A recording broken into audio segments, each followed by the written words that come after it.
Pauperting abilidad, grocery store sa Libertad ha. Sa Bacol City, makapusog insulod sang duha ka mga kawatan. Operasyon sa duha na hulikam. Yaring balita exclusive.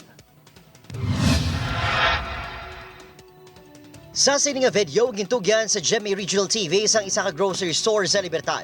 Pasado las 8 sang gabi, sa makita ang pagsulod sa lalaki nga ini nga naka-shorts kay naka-long sleeves nga puti. Hinali, ginpaigo sulod sa underwear ang mga habon sa istante kag pasimple nga naglakat pagwa. Pasado las 11, may round 2 nga operasyon ng kawatan.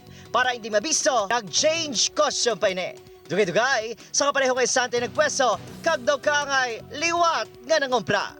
Ginpang dasok ya sa brief gyapon. May dala siya, may kagada siya nga sige niya kayo sa hawak. Ma-identify gid siya sang cashier namon kag ang sa lalaki namon nga merchandise.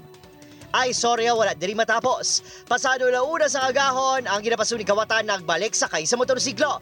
Nanaog ang nagpakilala tiyo ang kuhaon ang bag nga nabilin. Wala inigin pasugtan sa gwardiya kag mga empleyado. Hindi nakatingalahan nga gitinguhaan ginbalikan ang bag bangod ang unod sini mga pahamot, long sleeves kag smartphone pa. Doble bantay may empleyado sa grocery stores nga nagalibot sa Libertad kag downtown bangod daw kaangay nga nang insuki na sila sa mga kawatan. Ang kawatan sir, so pugit kayo kaya ginabantayan niya lang kami. Makalikat-likat kami hindi ginamon makita vlog.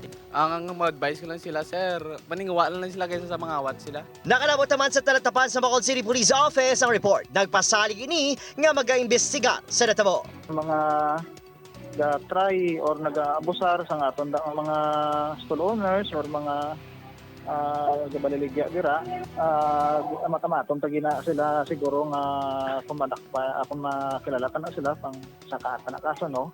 Yes sir. Of course hindi ta na mahimo, hindi ta na sa sir mahimo kung hindi magkooperar man ang aton nga mga stall owners para mangin two-way ang aton nga pag-resolve sa nga problema. Upod kay Rinal Castillo, Adrian Prietos para sa GMA Regional TV Early Edition.